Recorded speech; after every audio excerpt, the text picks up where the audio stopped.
Traicionado por Stan Telchin. Capítulo 3. Traición familiar. ¿Por qué me sentía tan molesto? Porque conozco la historia de mi raza. Mi madre y mi padre eran de un pueblecito judío de Rusia, llamado Stulen. Cualquiera que haya visto El violinista en el tejado, reconocería dicho lugar. Mis padres se enfrentaron a las mismas privaciones que la familia de Tevya en El violinista, y a muchas más. El terror de los pogromos, los malvados ataques contra los judíos. Todo ello infundió un miedo en sus corazones del que nunca se pudieron librar. La gente que hizo aquellas cosas a los judíos fueron los cristianos, y nosotros creíamos que todo el que no era judío era automáticamente cristiano. Mi padre llegó a los Estados Unidos en 1904, con mi abuelo y varios de mis tíos, no sabiendo cuando partió que mi madre estaba embarazada. 2 años más tarde habían ganado suficiente dinero para atraer al resto de la familia. Entonces, papá vio a su hijo por primera vez. El nombre de este era, en hebreo, Zelig Irj, y en inglés se llamaría Charles. Mis padres se establecieron en la parte este de Nueva York, donde papá trabajó de sastre. El aprender inglés fue un tremendo problema para todos ellos, y el acostumbrarse a la manera de vivir americana les resultó difícil. Pero a medida que los años pasaron, se fueron ajustando. El tiempo trajo consigo más hijos. Primero fue Joe, después vino Francis y luego Sam. A continuación hubo un intervalo de 10 años y entonces nació Doris. 2 años más tarde llegó la sorpresa final al venir yo al mundo. No recuerdo mucho de aquellos años tan tempranos de mi vida, pero sí la ocasión en que me llamaron por primera vez asesino de Cristo. No creo que tuviera más de 5 o 6 años. Me apresuré a ir a casa llorando, no porque comprendiera lo que era un asesino de Cristo, sino porque me dio miedo el tono de odio que había en la voz. Más tarde, cuando tenía 8 años, estuve jugando a la pelota en el patio de la escuela un domingo de julio. Lo único que tenía puesto era un par de pantalones cortos y mis zapatos de lona. Cuando partía hacia casa para comer, me topé con una mujer grande y de cara ceñuda que venía por la calle. Se puso justo en mi camino y con el lado de su brazo derecho me dio un empellón en el pecho y me derribó al suelo, diciendo: «Quítate de mi camino, judío». Allí estaba de nuevo ese odio, el cual yo no podía comprender. Empecé a llorar y corrí a casa a refugiarme en los brazos de mi madre, quien me calmó y enjugó mis lágrimas.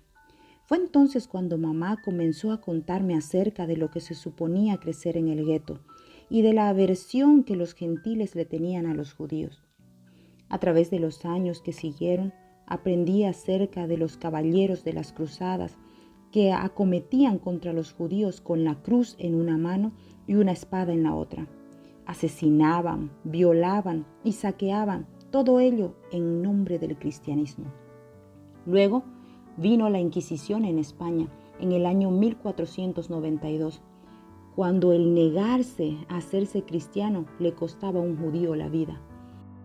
El santo y seña de entonces parece haber sido: los únicos judíos buenos son aquellos convertidos o muertos. También supe de los marranos, que eran los judíos españoles que se convertían públicamente al catolicismo para salvar sus vidas y las de sus familias, pero que en la intimidad de sus hogares mantenían su identidad judía y enseñaban a sus hijos acerca de la vida de su pueblo. Entretanto, nuestra familia se había trasladado del gueto de la parte este de Nueva York a Williamsburg y por último a otro que había en Borough Park, Brooklyn, donde nuestro vecindario era 40% judío, 40% católico y 20% todo lo demás. Pero todos mis verdaderos amigos eran judíos. Recuerdo que solíamos tener peleas callejeras cuando las pandillas de la calle 37 o de la Octava Avenida partían a la casa de los judíos, y descendían a nuestro territorio en la calle 43. Nosotros vivíamos en una manzana compuesta principalmente por casas de apartamentos. Habían cientos de chicos en la cuadra. Mis camaradas eran Jai el mayor, Jai el pequeño, Sid y Al. Nuestros padres eran rusos y polacos y sentíamos una atracción y un respeto particulares los unos hacia los otros. Lo que recuerdo con mayor intensidad acerca de aquellas peleas de pandillas era que sin importar cuánto detestara a Benny o a Sol del edificio vecino, olvidábamos nuestras diferencias, enlazábamos los brazos y nos defendíamos contra nuestro enemigo común, los goim, la palabra hebrea para referirse a los gentiles. Yo era judío porque había nacido judío. En lo que a mí se refería, no existía ninguna otra manera de que se pudiera llegar a serlo. Y aparte de la muerte, no había otro modo de que uno dejara de ser judío. Todos mis familiares, tanto por parte paterna como materna, eran judíos ortodoxos. Mientras se hallaban en Rusia, sus vidas se habían entretejido con el gueto, la educación religiosa y la vida de la sinagoga. Pero no fue así para nosotros en América. En nuestro caso, apenas tratábamos o incluso considerábamos el judaísmo, la parte religiosa convencional de ser judío. A mis 3 hermanos y a mí se nos preparó para nuestro bar mitzvah. Y eso fue todo. No había nada más para hacer excepto ser. Intenté desarrollar la disciplina de ponerme mi tefilín o filacterias cada mañana, porque sabía que ello agradaría a mi abuelo. Se trataba de unas pequeñas cajitas de cuero, las cuales contenían porciones de las escrituras y se llevaban en el brazo derecho y alrededor de la frente. Él me había dado el tefilín que su abuelo le diera para su bar mitzvah. Y para agradarle era muy importante que yo siguiera fiel a dicha práctica. Pero no comprendía por qué los judíos teníamos que hacerlo. Ni siquiera si estaba en la Biblia. Ningún otro hacía aquello, ni mi padre ni mis hermanos. ¿Por qué hacerlo yo? Así que le devolví el tefilín a mi abuelo. Sabía que se sentía herido, pero no quería estar obligado a hacer aquello el resto de mi vida, ni tampoco quería mentirle. Recuerdo cómo me miró el abuelo. Se encogió de hombros, suspiró y lo recibió de vuelta. Mi abuelo iba a la sinagoga 2 veces al día. Era muy respetado allí, pero ni mi padre, ni mis hermanos, ni yo íbamos casi nunca. La parte religiosa convencional del ser judío no nos parecía pertinente. Yo podía leer un poco de hebreo, que recordaba de los días de mi bar mitzvah, y conocía las oraciones más importantes, pero su recitación era para mí una forma sin contenido. Apenas tenía noción del Dios de Abraham, de Isaac y de Jacob.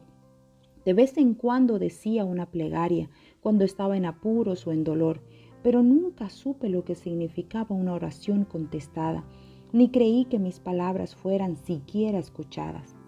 Pero me gustaba ser judío. Disfrutaba de las fiestas, de la comida y del idioma de mi pueblo que es tan expresivo.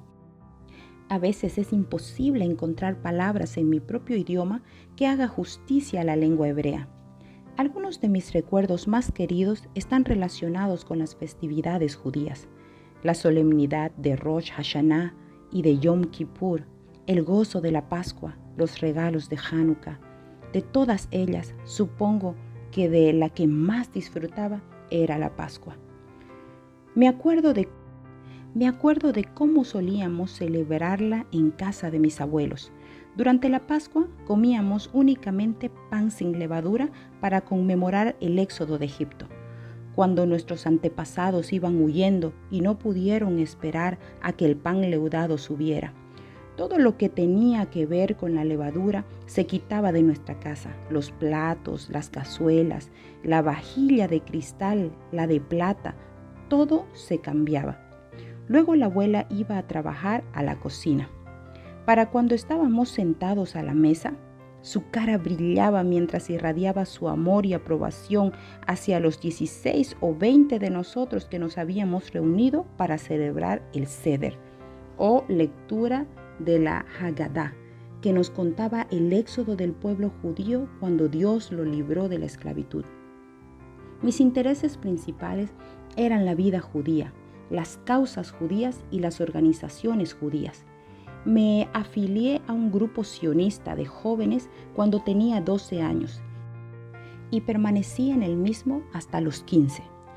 Anduve por las estaciones de los subterráneos de Nueva York recaudando dinero para el Fondo Nacional Judío. Fui a reuniones políticas y a grupos de discusión. Cuando entré en el ejército en febrero de 1943, a los 18 años seguía siendo el mismo. A veces asistía a las ceremonias religiosas para estar con otros camaradas judíos y también para ir a las grandes fiestas, pero Dios no estaba presente en nuestro culto ni en nuestra conversación. No recuerdo a ninguno de mis amigos hablando de Dios. Mi actitud cínica de aquel tiempo era algo así. Pero, ¿de verdad esperas que crea que hay un Dios con todo lo que está sucediendo en Alemania? ¿Y que somos su pueblo escogido? ¿Escogido para qué? ¿Para las cámaras de gas? Hazme un favor, pensaba para mí. Escoge algún otro para variar. Conocí a Ethel David cuando ambos estábamos en la escuela secundaria de Mount Tack.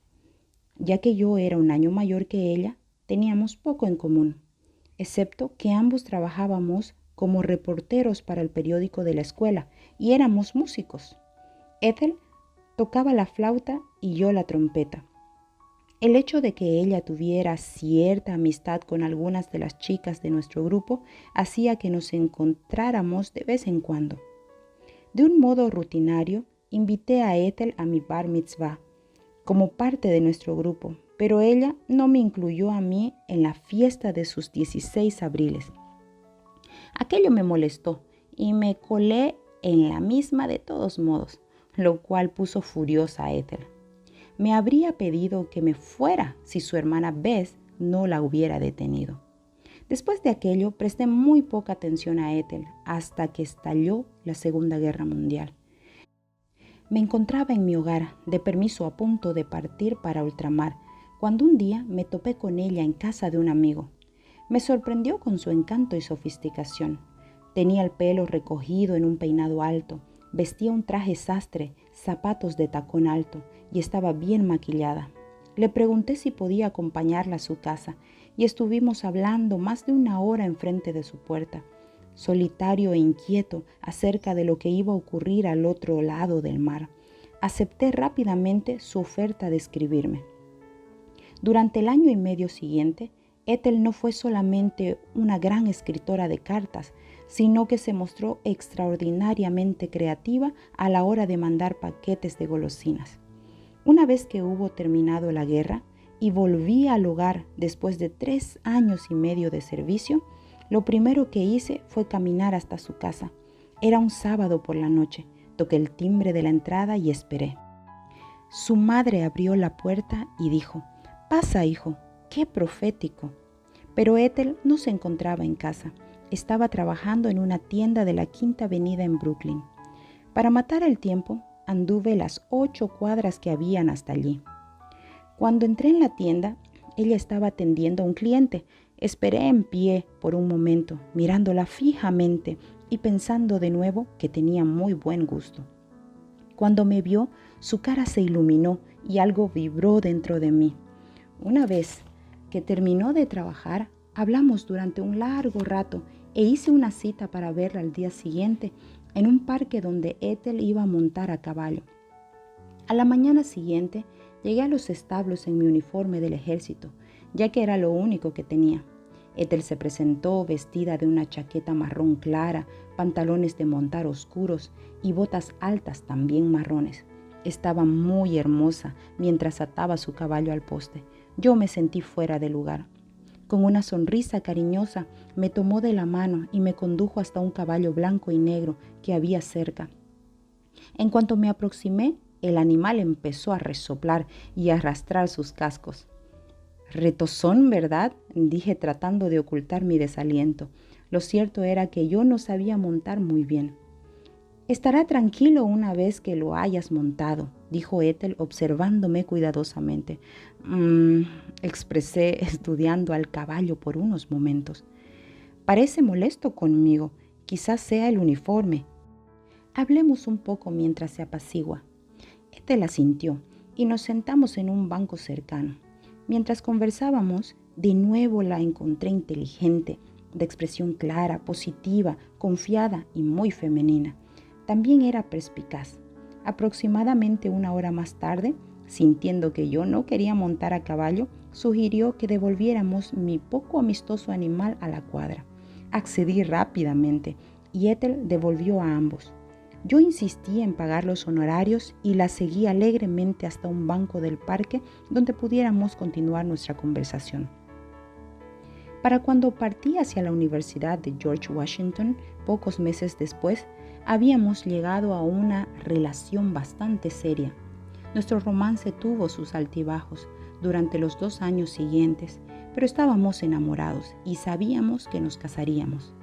Al final de mi penúltimo año en la universidad, comencé a buscar un apartamento como preludio de nuestra boda en septiembre. Aquellos eran días cuando los buenos apartamentos eran tesoros. Por estarse dando de baja muchísimo personal militar. Cuando encontré uno en la calle P, en el noreste de la ciudad de Washington, la llamé desbordante de emoción. «¿Por qué esperar hasta septiembre?», le dije. «Casémonos ahora». 3 semanas más tarde terminó el semestre y 3 días después de aquello, el 26 de mayo de 1948, Ethel David se convirtió en la esposa de Stanley Telchin. Después de recibir mi título de bachiller en el teatro de la Universidad de George Washington, fui a la Universidad Católica para mi licenciatura. Justo antes de la graduación, se me pidió que me uniera a los actores asociados, la compañía de teatro itinerante de los graduados de la universidad, para hacer el papel de Macbeth en la obra del mismo nombre y de Leonato en Mucho ruido para nada. A Ethel también le pidieron que entrara en la compañía, en calidad de experta en vestuario y directora de escenas. Durante 9 meses viajamos por 29 estados y el Canadá, visitando más de 122 ciudades. Al final de la gira, embriagados con nuestro éxito, Ethel y yo nos dirigimos a Nueva York para probar fortuna en Broadway. Aquello siguieron tiempos difíciles y pronto fue necesario que Ethel se pusiera a trabajar como agente comprador en los grandes almacenes de Stearns. Yo intenté conseguir papeles de distintas obras durante varios meses antes de aceptar un puesto de vendedor de corbatas en una tienda de moda masculina. De allí me cambié a un trabajo a la unidad filantrópica de los judíos de la ciudad de Nueva York. Para junio de 1952, Ethel y yo sabíamos que nuestra fortuna no se encontraba ni en el teatro ni en Nueva York, así que volvimos a la ciudad de Washington, donde empecé a trabajar en el programa de bonos del Estado de Israel a las órdenes de Harry Bagger.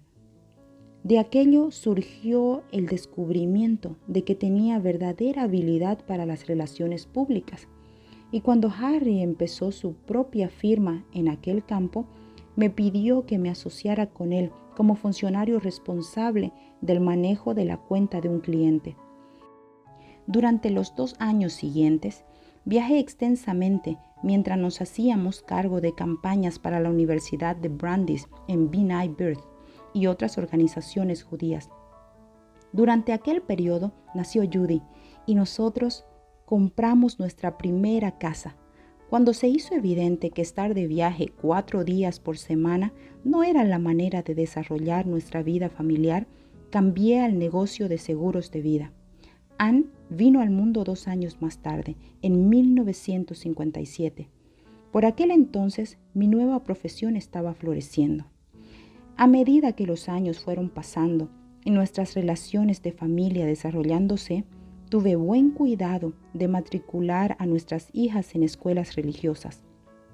Judy continuó sus estudios judíos hasta que se confirmó, a punto de cumplir los 17 años.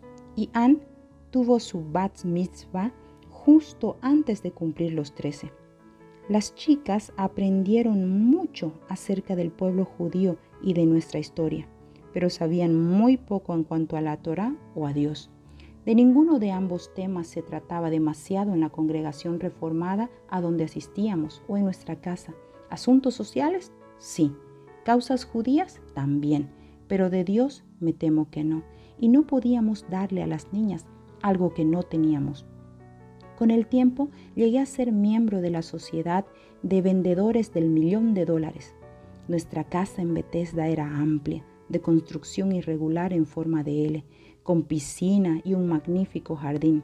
Dentro había una enorme cocina moderna, un salón convencional, comedor, un estudio espacioso, 4 dormitorios y 4 cuartos de baño, así como un despacho, un salón de juegos y una amplia habitación de recreo en el sótano. Mi trabajo en la comunidad judía me había hecho acreedor al título de Hombre del Año, otorgado por cierta organización, válido la elección a la junta directiva de otra y al consejo de administración de 2 más. Era un miembro estable, reconocido de la clase dirigente judía. Entonces, Judy dejó caer la bomba. Hasta aquí nuestro tercer capítulo de Traicionado por Stan Telchin.